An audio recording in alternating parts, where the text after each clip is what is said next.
ಕರ್ನಾಟಕ ಲೋಕಸಭಾ ಚುನಾವಣೆಯ ಫಲಿತಾಂಶ ಹೊರಬಿದ್ದಿದೆ. 28 ಕ್ಷೇತ್ರಗಳ ಪೈಕಿ ಬಿಜೆಪಿ 17, ಕಾಂಗ್ರೆಸ್ 9 ಮತ್ತು ಜೆಡಿಎಸ್ 2 ಕ್ಷೇತ್ರಗಳಲ್ಲಿ ಗೆಲುವು ಸಾಧಿಸಿದೆ. ಈ ಮಧ್ಯೆ ಚಿಕ್ಕಬಳ್ಳಾಪುರದಲ್ಲಿ ಮಾಜಿ ಸಚಿವ ಡಾಕ್ಟರ್ ಕೆ ಸುಧಾಕರ್ ಗೆದ್ರೆ ತಾವು ಶಾಸಕ ಸ್ಥಾನಕ್ಕೆ ರಾಜೀನಾಮೆ ನೀಡುತ್ತೇನೆ ಎಂದು ಪ್ರದೀಪ್ ಈಶ್ವರ್ ಮಾಧ್ಯಮಗಳ ಮುಂದೆ ಮಾತನಾಡಿದರು. ಈ ಹಿಂದೆ ಮಾಧ್ಯಮಗಳ ಮುಂದೆ ಮಾತನಾಡಿದ ಕಾಂಗ್ರೆಸ್ ಶಾಸಕ ಚಿಕ್ಕಬಳ್ಳಾಪುರ ಲೋಕಸಭಾ ಚುನಾವಣೆಯಲ್ಲಿ ಕಾಂಗ್ರೆಸ್ ಅಭ್ಯರ್ಥಿ ರಕ್ಷಾರಾಮಯ್ಯ ಖಚಿತವಾಗಿ ಗೆಲ್ತಾರೆ. ನಮ್ಮ ಅಭ್ಯರ್ಥಿಗಿಂತ ಡಾಕ್ಟರ್ ಸುಧಾಕರ್ 1 ಮತ ಹೆಚ್ಚಿಗೆ ಪಡೆದ್ರೆ ನಾನು ನನ್ನ ಶಾಸಕ ಸ್ಥಾನಕ್ಕೆ ರಾಜೀನಾಮೆ ನೀಡುತ್ತೇನೆ ಎಂದು ಘಂಟಾಘೋಷವಾಗಿ ಹೇಳಿದರು. ಇದೀಗ ಚಿಕ್ಕಬಳ್ಳಾಪುರ ಲೋಕಸಭಾ ಚುನಾವಣೆಯಲ್ಲಿ ಬಿಜೆಪಿ ಅಭ್ಯರ್ಥಿ ಡಾಕ್ಟರ್ ಕೆ ಸುಧಾಕರ್ ಅವರು 8,19,588 ಮತಗಳನ್ನು ಪಡೆದು 1,62,99 ಮತಗಳ ಅಂತರದಿಂದ ಬೃಹತ್ ಗೆಲುವನ್ನು ಸಾಧಿಸಿದ್ದಾರೆ.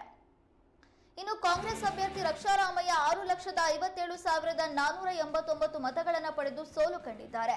ಇದೀಗ ಮಾಜಿ ಸಂಸದ ಪ್ರತಾಪ್ ಸಿಂಹ ಅವರು ಪ್ರದೀಪ್ ಈಶ್ವರ್ ಮಾತನಾಡಿದ ವಿಡಿಯೋ ತುಣುಕನ್ನ ಎಕ್ಸ್ ನಲ್ಲಿ ಪೋಸ್ಟ್ ಮಾಡಿದ್ದು, ಇನ್ನು ಕೆಲವೇ ಗಂಟೆಗಳಲ್ಲಿ ಶಾಸಕ ಪ್ರದೀಪ್ ಈಶ್ವರ್ ರಾಜೀನಾಮೆ ನೀಡಲಿದ್ದಾರೆ ಎಂದು ಟ್ವೀಟ್ ಮಾಡಿ ಕಾಲೆಳೆದಿದ್ದಾರೆ.